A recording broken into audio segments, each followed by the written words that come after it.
ძვირფასო თანამემამულეებო, მოგესალმებით. დღეს თქვენთან ერთად გავაგრძელებთ განხილვას სირიაში შექმნილი ვითარების და ძალიან მნიშვნელოვანი სიახლეები არის. ჩვენ ბოლო ანალიზის დროს ვისაუბრეთ უკვე და დავინახეთ, როგორ გადაკვეთეს სირიის ცენტრალური ხელისუფლების ძალებმა მდინარე ეფრატი რამდენიმე მიმართულებით და გაჩვენეთ ეს ყველაფერი დეტალურად რუკაზე. საუბარი იყო იმაზე, რომ სირიის დემოკრატიულმა ძალებმა, ანუ ქურთულმა ძალებმა ვერ მოახერხეს ხიდების დროულად აფეთქება, რის შედეგადაც პრაქტიკულად გადავიდნენ ცენტრალური ხელისუფლების წარმომადგენლები, სამხედროები მარცხენა სანაპიროზე და დაიკავეს ეფრატის მნიშვნელოვანი ნაწილი. მარცხენა სანაპიროს. გარდა ამისა, აღსანიშნავი არის იქ შექმნილი ვითარებაც პრაქტიკულად აჯანყება მოუწყეს ადგილობრივმა არაბებმა, არაბულმა მოსახლეობამ, ქურთულ ძალებს და პარალელურად ჩვენ ასევე დავინახეთ სერიოზული მუშაობა თურქული ავიაციის, დრონების და ჩვენ ამ ყველაფერზე დღეს თქვენთან ერთად დეტალურად ვისაუბრებთ, რადგანაც ამ მომენტისთვის ცეცხლი შეწყვეტილია პრაქტიკულად, რადგანაც ქურთულმა ძალებმა რეალურად კაპიტულაცია გამოაცხადეს, დათანხმდნენ ანუ იმ მოთხოვნებზე, რომელიც ჰქონდა შარაას ხელისუფლებას და თურქეთს და თურქეთი უკვე ოფიციალურად მიესალმა ამ გადაწყვეტილებას. ახლა ამ ყველაფერზე დეტალურად სიღრმისეულად ვისაუბრებთ და რა შედეგები ექნება ამას. რა შუაში არის ისრაელი, როგორი მოქმედა შეერთებულმა შტატებმა და რა შედეგები ექნება ზოგადად ამ ყველაფერს სამომავლოდ.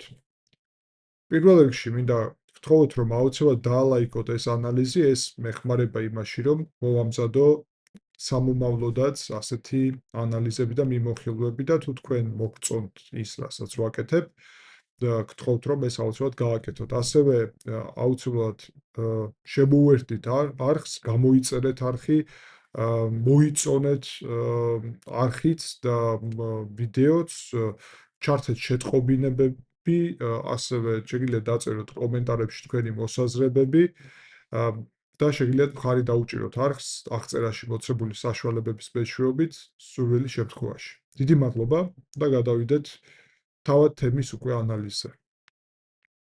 და პირველ რიგში დავიწყოთ იმით, რომ ქურთული ძალების მიერ კონცენტრაცია, როგორც ჩანს, იქ არ იყო სათანადო, რადგანაც ვერ გათვალეს რამდენიმე მნიშვნელოვანი შესაძლებლობა. პირველი შესაძლებლობა მოვლენების განვითარების უკავშირდებოდა პრინციპში იმას, რომ შეიძლება აჯანყება ყოფილიყო ადგილობრივი ძალების. ნახეთ, ქურთები იმ ტერიტორიაზე უმრავლესობას არ წარმოადგენენ, რომელსაც აკონტროლებდნენ.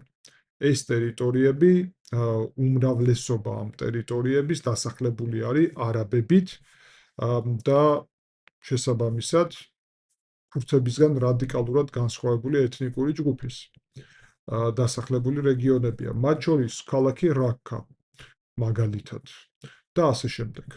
ქურთები სადაც ცხოვრობენ, ეს არის ჩრდილო-აღმოსავლეთ ნაწილი, ქალაქი ალ-ჰასაკა და ქალაქი ქამიშლი, მაგალითად. ჩვენ რუკაზე თქვენთან ერთად ეს ყველაფერი დეტალურად ვნახეთ და ახლა ამ ანალიზში საჭიროება აღარ არის, რომ რუკაზე გავაანალიზოთ. თუ გაქვთ სურვილი, რომ რუკაზე ნახოთ, შეგიძლიათ წახვიდეთ უკან და ყველა ეს ანალიზი, რომელიც ქურთების თემაზე მომზადებული მაქვს, ანუ სირიაში მიმდინარე პროცესებზე, რუკების მეშვეობით ნახოთ, რაც იქნება ჩემი აზრით ძალიან სასარგებლო, თუ თემა გაინტერესებთ მთლიანობაში.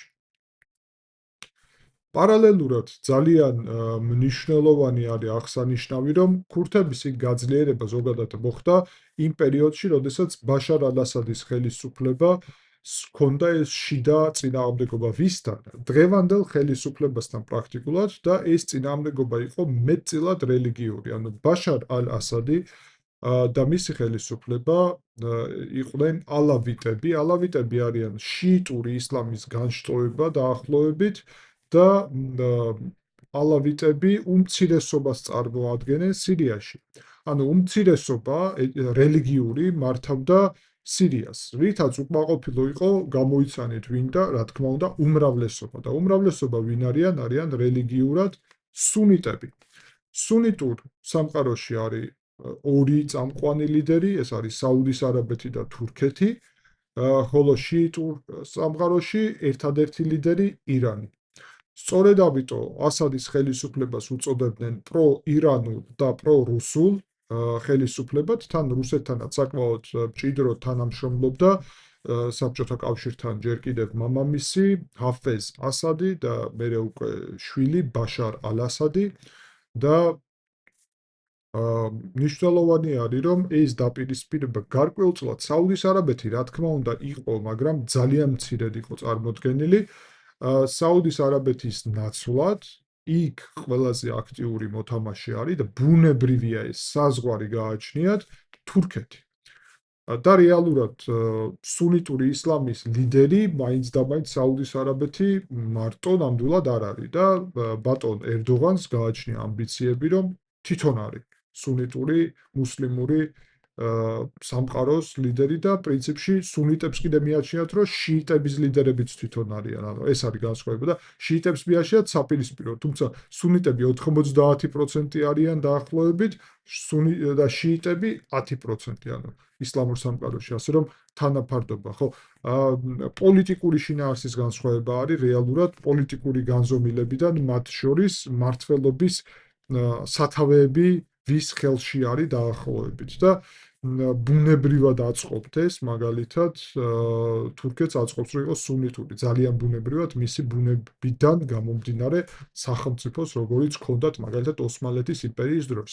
შესაბამისად, თურქეთში შეიქმნა ეს იდლიბის დეესკალაციის ზონა თავის დროზე, სადაც რუსები ძალიან ეხმარებოდნენ ასადს, თუმცა ეს დახმარება იყო იმ პერიოდში, როცა თურქეთი ძალიან აქტიურად არ მონაწილეობდა ამ პროცესებში, ანუ პროქსი აი ამ ტერორისტული, ხო, ჰაიათ ტაჰრირ ალ-შამი იყო ეს ჯგუფი, რომელსაც ხელმძღვანელობდა აბუ ჰუსეინ ალ-ჯულანი ან დღევანდელი ალ-შარაა, რომელსაც ჩვენ ვიცნობთ როგორც უკვე სირიის ფაქტობრივი პრეზიდენტი, მმართველი, რომელსაც შემდეგ უკვე იდლიბის დეესკალაციის ზონიდან პრაქტიკულად თურქეთმა თავისი შეიარაღებული ძალებით დაუჭირა მხარი და განახორციელეს ეს შეტევითი ღონისძიებები 2024 წლის დეკემბერში და აიღეს ჰამას, ესე იგი, აიღეს ჰამა, ჰომსი და დამასკო დედაქალაქი და ანუ მთლიანი ტერიტორია ქვეყნის პრაქტიკულად. მნიშვნელოვანი ის არის, რომ ტერორისტული ორგანიზაცია ისლამური სახელმწიფო გარკვეულწილად მათი თანამოაზროვნე გამოდის. მიუხედავად იმისა, რომ ოფიციალურად ებრძვიან მათ, მაგრამ რეალურად დღესაც ვხედავთ ბრძოლის ველზე, რომ ტერორისტული ორგანიზაცია ისლამური სახელმწიფოს ყოფილი ჯიჰადისტები, ასე ვთქვათ, ანუ ჯიჰადი ეს არის რელიგიური ომი, რომლითაც იდეოლოგიურად მოძრაობენ ეს ტერორისტული ორგანიზაციები, ანუ თავს ასე მიიჩნევენ, ეს რელიგიასთან კავშირში არ არის პირდაპირ, თვითონ ასე ფიქრობენ, ასე წარმოადგენენ ამას და მაგიტომ გვაქვს უფლება, რომ მაგ ლოგიკაში ვთქვათ, რასაც თვითონ ამბობენ. თვითონ ამბობენ, რომ ეს არის საღვთო ომი, ანუ ჯიჰადი ისლამური ტიპის და შესაბამისად არის მიმართული აი ამ ისლამური სახელმწიფოს ჩამოყალიბებაზე. ქურთებთან ხოდათ აქ პრობლემა და შეერთებული შტატების პოზიცია იმ დროს იყო, მხარი დაეჭირა ქურთულ ძალებს, თვით ესე იგი, მართველი გარკვეული ერთეულების ჩამოყალიბების მიზნით და გარკვეულწილად თავდაცვის გარკვეული ასეთი მექანიზმების ჯარის ჩამოყალიბების მიზნით. საკმაოდ ეფექტურად შეძლეს ამის განხორციელება და ქურთული ძალები იყვნენ წარმოდგენილი და არიან წარმოდგენილი ჯერ კიდევ, როგორც სირიის დემოკრატიული ძალები, რეალურად სახელშივე ჩანს, რომ თლად სეპარატისტული მიზნები არ ქონიათ, მაგრამ დე-ფაქტო სეპარატისტული მიზნები ქონდათ, იმიტომ რომ ბაშარ ალ-ასადი ვერ აკონტროლებდა ვითარებას და ამის შედეგად ქურთები პრაქტიკულად ჩრდილო აღმოსავლეთ ნაწილს სირიის, განსაკუთრებით აღმოსავლეთ სანაპიროს მდინარე ეფრატის მთლიანად აკონტროლებდნენ. ეს გრძელდება მანამ, სანამ ხელისუფლებაში მოდის, ანუ ბაშარ ალ-ასადის ხელისუფლების დამხობა ხდება 2024 წლის დეკემბერში, როგორც გითხარით და მოდის ხელისუფლებაში ალ-ჯულანი, რომელიც ალ-შარა არის იგივე და აცხადებს, რომ სირიის ტერიტორიაზე არანაირი რუხი ზონები, არანაირი ცენტრალური ხელისუფლების დაქვემდებარების ქვეშ არ მყოფი ძალა არ იქნება. და ამ კონტექსტში ეხლა უკვე ალ-ჯულანი გახსოვთ რომ მე გითხარით მათთან შეთანხმება დადეს მარტში და იგვეგმებოდა აი ამ SDF-ის, ანუ ქურთული ძალების ინტეგრაცია სირიის ძალების შემადგენლობაში. მთელი განსხვავება პოზიციაში უკავშირდებოდა იმას, ინტეგრაცია როგორ მოხდება. ქურთებს უნდათ თავისი ავტონომიის შენარჩუნება, დე ფაქტო თუნდაც, და გარკვეული უფლებები კონკრეტულად რაც შეეხება აი ამ შეიარაღებული ძალების შენარჩუნებაზე, ანუ მათი თავდაცვითი შესაძლებლობების ჩამოყალიბებაზე, გარკვეული სამხედრო სტრუქტურების შენარჩუნებაზე, მეთაურების და ასე შემდეგ. და ის უნდათ პრაქტიკულად ესეთი ერთეულის ქონა. ცენტრალურ ხელისუფლებას შარა-ასი, რომელიც თურქეთის პროქსიც კი აღარ არის პრინციპში, აი თურქეთის კონტროლის ქვეშ არის რეალურად რომ თქვა და ბევრი ამბობს რომ აი თურქეთმა დაიბრუნა სირია ოღონდ ოსმალეთის თურქეთმა, იმიტომ რომ ამ თურქეთს სირია არ ეკუთვნოდა რესპუბლიკას, მაგრამ ოსმალეთის თურქეთს ეკუთვნოდა სირია და დაიბრუნა და აი ეს კონცეფტი სერიოზულია, იმიტომ რომ თურქეთისთვის პრიორიტეტული იყო და ეს ღიად არის ნათქვამი მათ პოლიტიკაში, მათ შორის რეჯეპ ტაიპ ერდოღანის, ჰაკან ფიდანის, იაშარ გიულერის და სხვების, ანუ მათი სამხედრო პოლიტიკური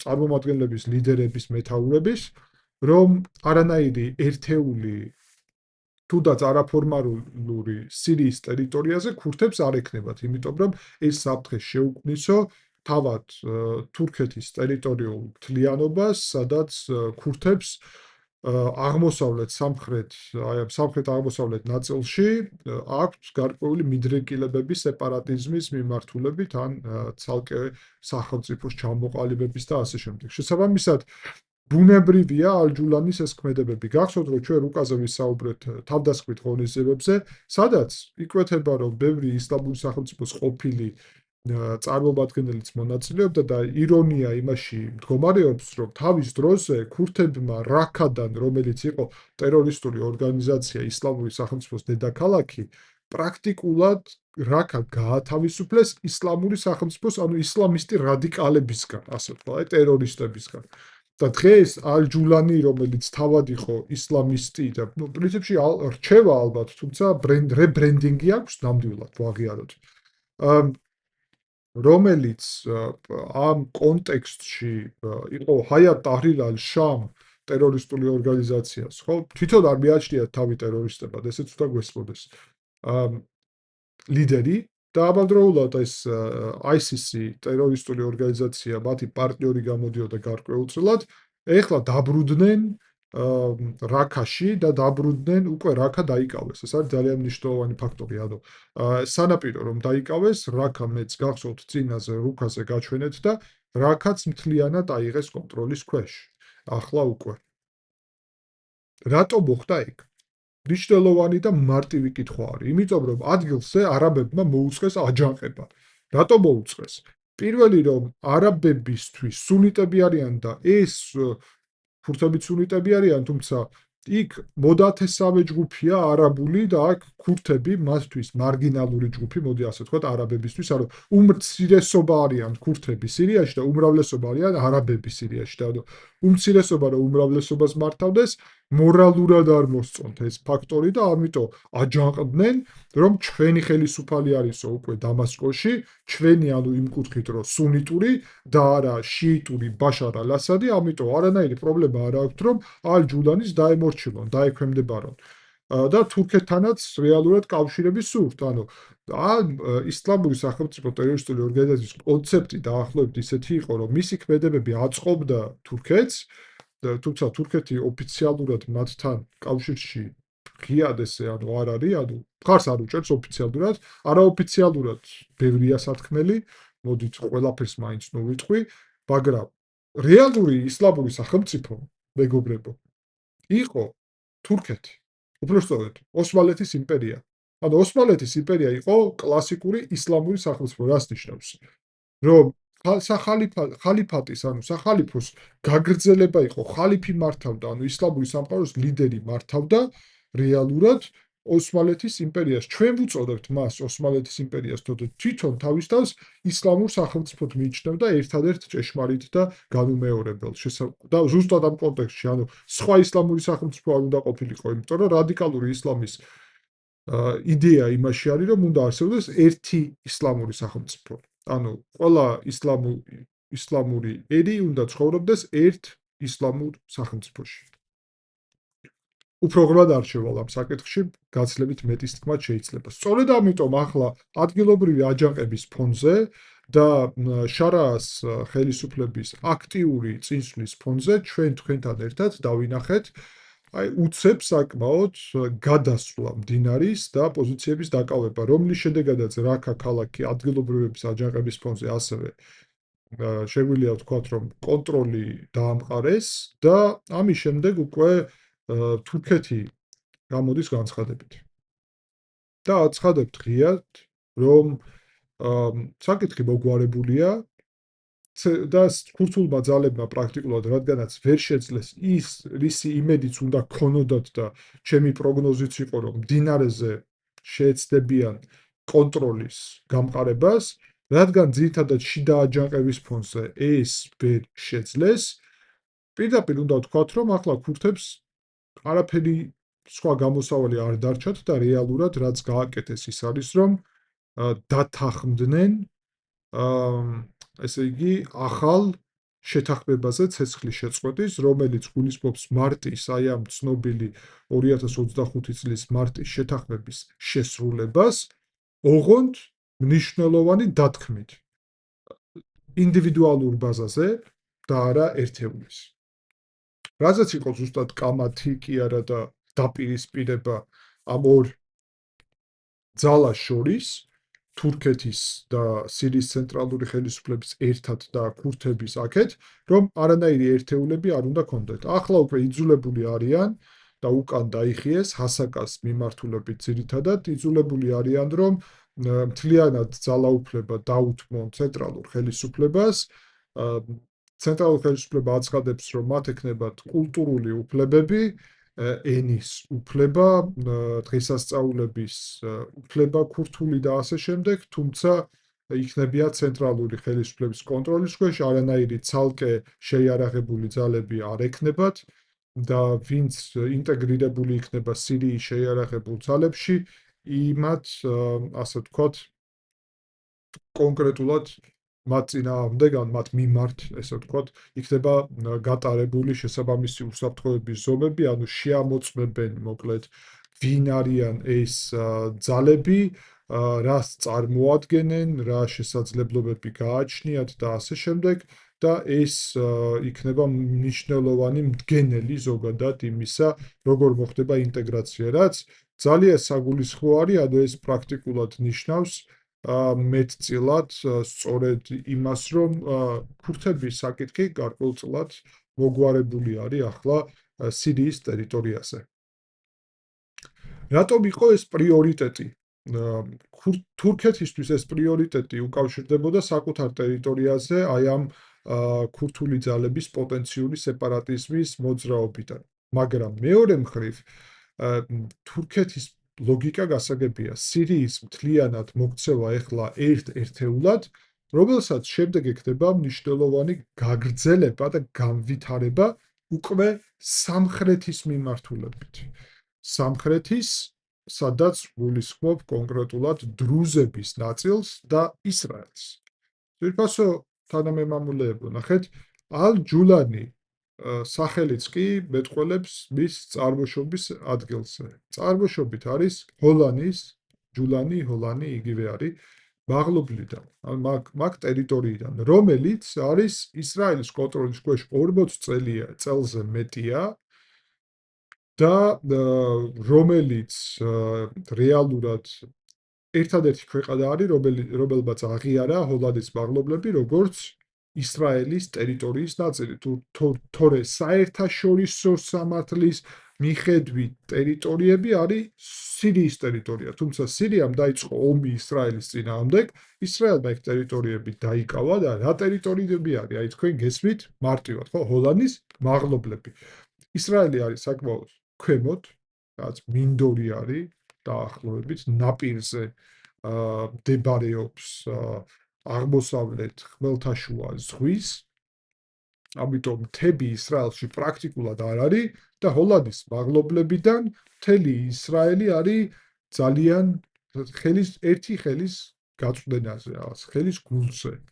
შესაბამისად, პირდაპირ უნდა ვთქვათ, რომ ჰოლანდიის მაღლობლების საკითხი არის ისრაელის ყოფნა არ ყოფნის დაახლოებით საკითხი.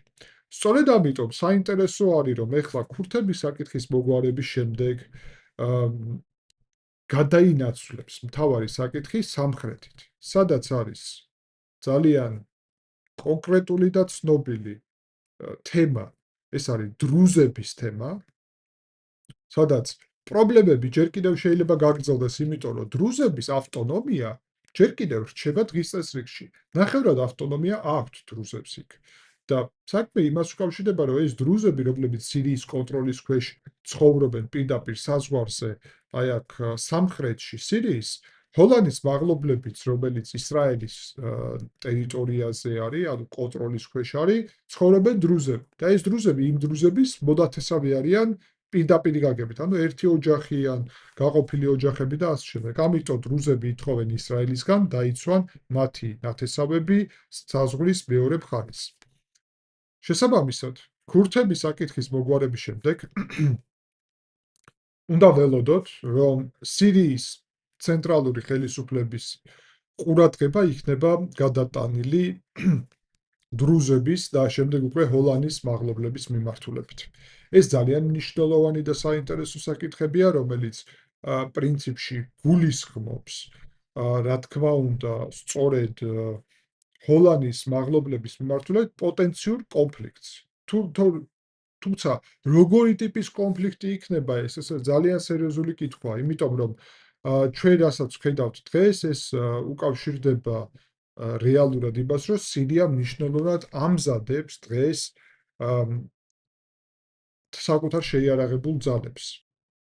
დიდი ალბათობით თურქეთი აქტიურად გააგრძელებს სირიის შეიარაღებული ძალების მომზადებას. კონკრეტულად მიაწვდის მათ თავდაცვის შესაძლებლობებს, ეს იქნება, რა თქმა უნდა, სააერო თავდაცვა, ეს იქნება დრონები, ეს იქნება ჯავშანტექნიკა და ეს ყველაფერი ნელ-ნელა მიმართული იქნება სირიის ძლიერი სამხედრო მიმართულებით სახელმწიფოს ჩამოყალიბების თვის. ახლა ჩვენ უნდა ასევე ვთქვათ ქურთების საკითხი. ქურთები სავარაუდოდ ინტეგრირდებიან და მათი თემა სირიაში, ასე ვთქვათ, მაქსიმალურად ყურადღების მიღმა გადავა რეალურად და შეიძლება ვთქვათ, რომ შეერთებული შტატების ამ შემთხვევაში რეალური ღია ესეთი მხარდაჭერის აღმოჩენა უკავშირდება ძალიან მარტივ ლოგიკას და აგიხსნით ამ ლოგიკას აუცილებლად, რომ არანაირი სპეკულაციის მიზეზი არ გახდეს. პირველი, შეერთებულ შტატებს არანაირი იურიდიული ვალდებულებები ქურთების წინაშე არ ჰქონდათ და ვერც ექნებოდათ, იმიტომ რომ ეს არის არაფორმალური ჯგუფები, სირიის ტერიტორიაზე ფუნქციონირებენ და იქედან არიან, მაგრამ მათ არანაირი იურიდიული ესეთი ცალკე სტატუსი არ ჰქონდათ. თურქეთის, ესე იგი, შეერთებული შტატები არ არის სირიის დაყოფის მომხრე, ანუ სირიის ტერიტორიული მთლიანობის წინააღმდეგ შეერთებული შტატები არ მოქმედებენ და შეერთებული შტატებისთვის თურქეთთან დაპირისპირებაში შესვლა ამ კონტექსტში და სირიის ქურთების მხარდაჭერა მით უმეტეს, როდესაც იმ ტერიტორიაზე უდიდეს ნაწილზე, ესე იგი, ნაწილში ცხოვრობენ არაბები და არა ქურთები, ეს მნიშვნელოვანია, მით უმეტეს, როცა ვითარება იქ გეოპოლიტიკური ისეთია, რომ შეერთებულ შტატებს ახლა ირანის კონტექსტშიც, ანუ იქ რეალურად სამხედრო დაპირისპირების დაწყება სირიის ახალ ხელისუფლებასთან არ აწყობ და გარკვეულწილად შეერთებული შტატებისთვის მთავარი არის ქურთების უსაფრთხოება და არა ქურთების აი ამ სამხედრო სტრუქტურის შენარჩუნება, და რეალურად შეიძლება ითქვას, რომ აი ამ მიმართულებით იყო გადადგმული ნაბიჯები. რას გულისხმობ ახლა, ხო? ნახეთ, შეერთებული შტატებისთვის ეს ქურთები იქ ძალები სირიაში კონკრეტულად არ არიან მოკავშირეები იურიდიული. მაგალითად, ვერ აწვდიან მათ საჰაერო ძალებს, არ არიან სახელმწიფო, არ ყავთ მეთაური, არ ყავთ სტრუქტურას შესაბამისი აღიარებული ოფიციალური, ვერ აწვდიან საჰაერო თავდაცვას, ავიაციას, ვერ უწყობენ სისტემას, ვერ იღებენ ვალდებულებებს მხარდაჭერის, არ არის მკაფიოდ საზღვარი. ეს ყველაფერი მაგალითად საქართველოს ან სომხეთის შემთხვევაში არსებობს. ანუ ჩვენ აქ ვართ და გვაქვს დამოუკიდებელი სახელმწიფო საერთაშორისო და აღიარებული თავისი საზღვრებით, თავისი პოლიტიკური და სამხედრო სტრუქტურით, მეთაურებით, ასე შემდეგ. საქართველოს მაგალითად გააჩნია საჰაერო თავდაცვის და ავიაციური კომპონენტი, ამიტომ სომხეთსაც, ამიტომ არ შეიძლება პირდაპირ შედარება შეერთებული შტატებისთვის მოქმედება, მხარდაჭერა ესეთი ქვეყნების როგორც არის საქართველო ან სომხეთი გაცილებით უფრო მარტივი არის და პრიორიტეტული, ვიდრე ქურთული ძალების იქ რაიმე ფორმით სიღრმისეული მხარდაჭერა. ეს ერთი კომპონენტი. მეორე კომპონენტი, რომ თავად ქურთულმა ძალებმა ჩემი აზრით დაუშვეს მნიშვნელოვანი შეცდომა. ერთი, რომ ვერ შეძლეს არაბულ მოსახლეობაში მოეპოვებინათ ლოიალობა, ამაზე მეტყველებს ეს აჯანყება, რომელიც მოუწყვეთ ზურგში. და შესაბამისად, როცა აჯანყებას გიწყობს ადგილობრივი მოსახლეობა, რაც პირობითად აი სხვა ტიპის ქვეყნების შემთხვევაში საქართველოს სომხეთი ესეთი რამე არ ხდება, მაშინ რა თქმა უნდა ეს ძალიან რთულია.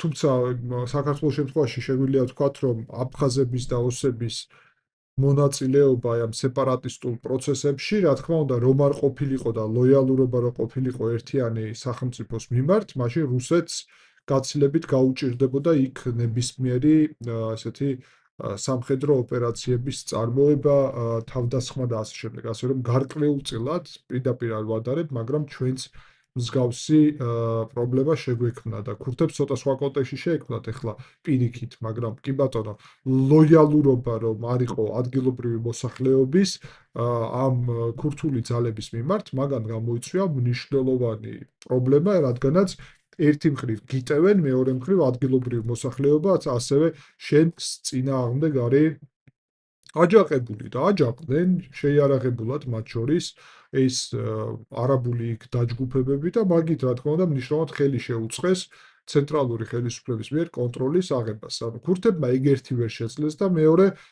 გაირკვევა, მაგრამ ვფიქრობ, რომ აი ხიდების დროულად, ყველა ხიდის დროულად არაფეთქებას ქონდა ძალიან სერიოზული შედეგი, რატო ვერ მოახერხეს გასარკვევი იქნება სავარაუდოდ, ან გვეტყვიან რომელიღაც წყაროები, მაგრამ ნებისმიერ შემთხვევაში პრაქტიკულად უნდა ვთქვათ, რომ ეს ხიდების არაფეთქება გახდა ტაქტიკურად ყველაზე მნიშვნელოვანი იქ მარცხის საფუძველი. მაგის გარეშეც გაუჭირდებოდათ და მე ამაზე ვსაუბრობთ, მაგრამ თუ შეძლებდნენ მდინარე ეფრატით მაინც კონტროლის დამყარებას და შენარჩუნებას, ეს იქნებოდა სერიოზული საწინდარი იმისა, რომ შემდეგი საკითხები მოგვარებულიყო უკვე მოლაპარაკებების ფარგლებში. თუმცა ის, რომ ქურთებს იქ მდგომარეობა რთულად ჰქონდათ, ამაზე ვსაუბრობდი ყველა ჩემს ანალიზში და ვსაუბრობდი იმაზე, შეერთებული შტატები რა დოზით ჩაერთვებიან ამაში და რეალურად ვნახეთ, რომ შეერთებული შტატების დოზა მით უმეტეს პრეზიდენტ ტრამპის ამ პირობებში, აი ამ ვალდებულებების არქონის ფონზე, სახელმწიფოს არქონის ფონზე იქ და ასე შემდეგ, აღმოჩნდა რეალურად, რომ შეერთებული შტატები და სიახლე ეს სიურპრიზი ნამდვილად მოულოდნელი არ არის, რომ მზად არ არიან სამხედრო მოქმედებებისთვის. პრეზიდენტ ტრამპი ისედაც ვენესუელაშიც კი მოერიდა რაიმე სერიოზულ სამხედრო მოქმედებებს. ანუ ის იყო სპეცოპერაცია, გაიტაცეს ორი ადამიანი, მადურო და მისი მეუღლე. რეალურად და მოკლეს დაახლოებით 40 ადამიანი მადუროს დაცვა. მეტი არაფერი. შესაბამისად, მნიშვნელოვანია აღინიშნოს, რომ ტრამპი ზოგადად მაგას ამბობს, სადაც ერაყის სცენარის ან ავღანეთის სცენარის ესეთი ფართო მასშტაბიანი მრავალ ტრილიონიანი სამხედრო ოპერაციების წარმოებისთვის მინიმუმ ახლა მზად არ არის ამ ეტაპისთვის, თუმცა ნობელის კომიტეტს მიწერა წერილი ტრამპმა, რომ ნობელის მშვიდობის პრემია რომ არ მომეცით, ახლა ჩემი პრიორიტეტი მშვიდობა ნაკლებად იქნებაო პირდაპირ. აი დღევანდელი ამბავი არის და ასე რომ ვინ გაიგებს ტრამპი სად რა ომს დაიწყებს, ან არ დაიწყებს, რატო დაიწყებს, რატო არ დაიწყებს და ასე შემდეგ. შესაბამისად, ეხლა ვითარება ჩემი აზრით ყველაზე მნიშვნელოვანი ვითარებაში ის არის, რომ ქურთების საკითხი მეორე პლანზე გადადის. სავარაუდოდ უახლოესი დღეების და კვირაების განმავლობაში ცენტრალური ძალები უკვე ჰასაკაში და ქამიშლისში შევლენ და საკითხი დაიხურება. მთავარი საკითხი გადაინაცვლებს ეხლა დრუზების მიმართულებით და ისრაელის, ანუ ჰოლანდიის მაღლობლების მიმართულებით. აქ არის ერთი სერიოზული პრობლემა, ძალიან სერიოზული. კერძოდ, ისრაელი აცხადებს, რომ არ დაუშვებს სირიის მილიტარიზაციას და თურქეთი და სირია აცხადებენ, რომ უნდა შექმნან ძლიერი სირიული ჯარი. ამ სირიულ ჯარს რომ შექმნიან ჰოლანდიის მაღლობლები ვისია? ეს პრობლემა არის საკვანძო. და პროგნოზი პრაქტიკულად გვიჩვენებს, რომ თურქეთი სავარაუდოდ, უშუალოდ რომ არ ჩაერთვება ეხლა ამ ეტაპზე მაინც ისტორიის ისრაელთან პირდაპირ ომში ნათელია, მაგრამ თუ ლიბანს ირანი იყენებს როგორც პროქსის იქ არსებულ ჰეზბოლას შიიტურ ტერორისტულ დაჯგუფებას ისრაელის წინააღმდეგ, ჩვენ უნდა ველოდოთ რაღაც პერიოდში, რომ სირია, რომელიც ეხლა კონსოლიდირდება, აღდგება, ფეხზე დადგება, თუ ადრე ისრაელთან მისი პრობლემები იყო ირანული შინაარსის, ანუ შიიტური, ახლა სირიის პრობლემები ისრაელთან, მათ შორის ჰოლანდიის მაღლობლებთან და იქ იქნება, რომ ეს ისრაელთან კი არ არის კაცო. ჩვენი ტერიტორია არის საერთაშორისო, თუმცა აღარ არის მინიმუმ ტრამპი ასე არ მიიჩნევს და ამერიკა და პლუს ისრაელიც და პლუს ისრაელმა ეს ტერიტორიები უბრალოდ კი არ დაიკავა, სირიის თავდასხმის დროს დაიკავა. ანუ და თავი რომ დაიცვას ბუფერულ ზონად დატოვა. მოკლედ, რთული საკითხია, მაგრამ რაღაც პერიოდის შემდეგ მე ვარაუდობ და ეს ჩვენი საქმიანობის ნაწილი არის, ანალიზები ასევე ვარაუდებსაც გულისხმობენ, რომ ჰოლანდიის მაღლობლების თემა დღის წესრიგში დადგება.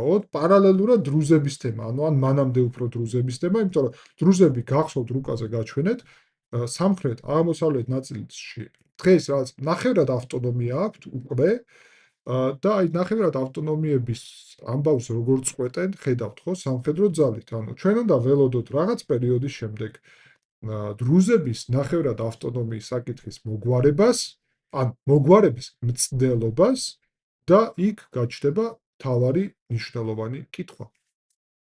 სად არის ამ დროს ისრაელი? იმიტომ რომ დრუზები ცხოვრობენ როგორც სირიის მაგ ტერიტორიაზე, ასევე ჰოლანდიის მაღლობლებზე. ძირითადი მოსახლეობა არიან ჰოლანდიის მაღლობლებზე. და დრუზები ითხოვენ საკუთარი ნათესავების პირდაპირ გაგებით დახმარებას, რომლებიც ცხოვრობენ 20 კილომეტრში მათგან. ძალიან ახლოს, თბილისი რუსთავი პირობითად. რუსთავი მცხეთა დაახლოებით, ხო? აი ამ მანძილზე ნათესავები ცხოვრობენ. და ისრაელს თუ ქურთების შემთხვევაში წარმოუდგენელი ამბავი იქნებოდა ესეთი სერიოზული მხარდაჭერის ორგანიზება, უზარმაზარ სამხედრო ტვირთს მოითხოვდა ეგ და დატვირთვას ქურთების ლოგისტიკიდან გამომდინარე და ადგილმდებარეობიდან და ასე შემდეგ, მაგის განხორციელება დრუზების შემთხვევაში იქნება საკმაოდ მარტივი. მინიმუმ არც ისე რთული. თუმცა თუ ეგ არ განხორციელდება და ეგეც მეორე საკითხი გადავდოთ, ხო? მაინც კითხვა რჩება პრიორიტეტული და მთავარი, რაც უკავშირდება კონკრეტულ საკითხს და ეს არის ჰოლანდიის მაღლობლები. ანუ მე ველოდები, რომ ჰოლანდიის მაღლობლების საკითხი იქნება დღის წესრიგში.